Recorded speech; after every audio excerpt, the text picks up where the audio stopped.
अस्सलाम वालेकुम फ्रेंड्स, आज हम मेंटेनेंस फंक्शंस इन नेडेरिया उसमें जो movement in polyp and Medusa है उसको डिस्कस करने जा रहे हैं।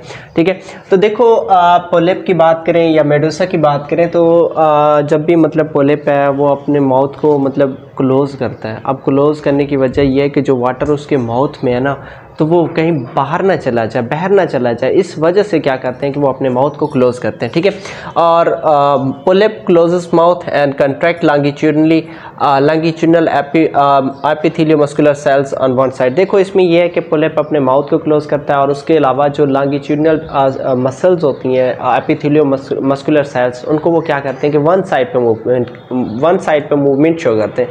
जिस साइड पे ये जाएंगे तो पोलिप भी उसी साइड पे क्या करेगी, अपना मूवमेंट शो करेगी। ठीक है, अब contraction of circular epitheliomuscular cells causes construction of the body.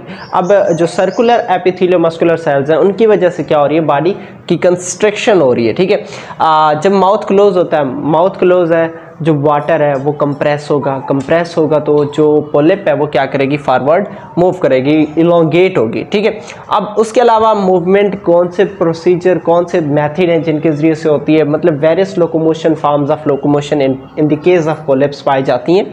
तो देखें पहले समरसॉल्टिंग के जरिए। अब समरसॉल्टिंग एक्चुअली एक एक्रोबैट यूज़ करते हैं कि अपनी सिंगल टाउन को यूज़ करके जो ना अपने बाकी हेड हाथ सब कुछ हवा में ला रहे होते हैं, तो वो समरसॉल्टिंग के जरिए। ठीक है, और उसके बाद इंच पाम पेशेंस, मतलब ये कि इसमें जो टेंटिकल्स हैं अपनी बेसिस को सबस्ट्रेट के ऊपर चिपका के रख देते हैं। ठीक है, और उसके अलावा ग्लाइडिंग की मूवमेंट क्या होती है, स्लो होती है, सबस्ट्रेट के ऊपर ये क्या करते रहते हैं, ग्लाइड करते रहते हैं।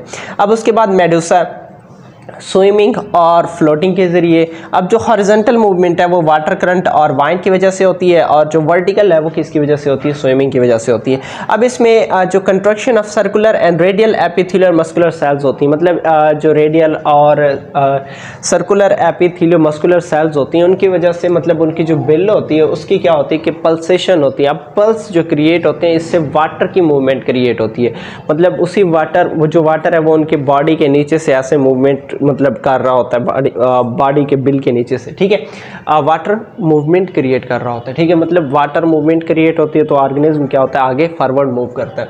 अब इसमें जो नर्वस सिस्टम की बात करें तो ये सिंपल नर्व सेल्स, मतलब नर्व नेट पर मुश्तमिल होती है। और अगर हम देख लें तो जो नेडेरियंस हैं मोस्ट प्रिमिटिव मतलब ऑर्गेनिज्म कंसिडर किए जाते हैं, और इन्हीं में मतलब एक मोस्ट प्रिमिटिव नर्वस सिस्टम जो है ना वो पाया जाता है। ठीक है, अब देखें कि ये कहाँ मौजूद होते हैं, इनके nerve cells below the epidermis और मेसोग्लिया। ठीक है, एपिडर्मिस और मेसोग्लिया के नीचे मौजूद होते हैं, और ये क्या होते हैं कि दीज आर इंटरकनेक्टेड, मतलब नर्व सेल्स इंटरकनेक्टेड होते हैं और क्या बनाते हैं, नर्व नेट बनाते हैं। अब जो नर्व नेट है, नर्व नेट का क्या काम होता है कि नर्व इंपल्स क्रिएट करना। अब जो नर्व इंपल्स है वो किसकी वजह, मतलब नर्व नेट को जो सिग्नल मिलता है वो किसकी वजह से सिग्नल मिलता है, स्टिमुलस की वजह से।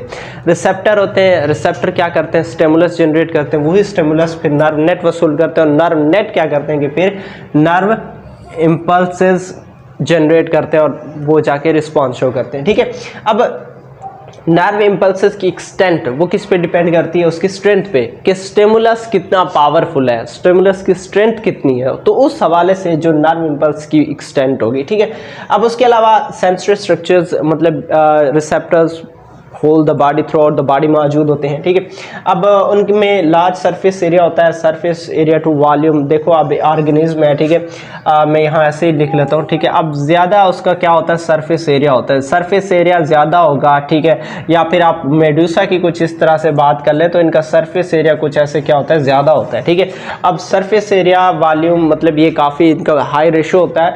ठीक है, अब इससे क्या होता है कि मतलब ये कि जो इनके सेल्स होते हैं वो डायरेक्टली कंटैक्ट होते हैं आउटर साइड पे, मतलब ये देखें यहाँ इस साइड पे सेल्स हैं वो आउटर साइड पे ऐसे कंटैक्ट है, और इस साइड पे जो सेल्स होते हैं वो भी क्या होते हैं, आउटर साइड पे ऐसे इन कंटैक्ट होते हैं। ठीक है, तो अब इससे क्या होगा, जो सेल्स है उनमें क्या कौन सा प्रोसेस होगा, डिफ्यूजन का प्रोसेस होगा। ठीक है, इस वजह से उनमें किसका प्रोसेस होगा, डिफ्यूजन का प्रोसेस होगा, क्योंकि इनके जो सेल्स हैं वो एक्सटर्नल साइड पे क्या होती हैं, क्लोजर होती हैं। ठीक है, अब इसमें कार्बन डाइऑक्साइड, ऑक्सीजन और जो नाइट्रोजन वेस्ट है वो किसके ज़रिए डिफ्यूज़ होंगे, कौन से प्रोसेस के ज़रिए डिफ्यूज़ होंगे, डिफ्यूजन प्रोसेस के ज़रिए।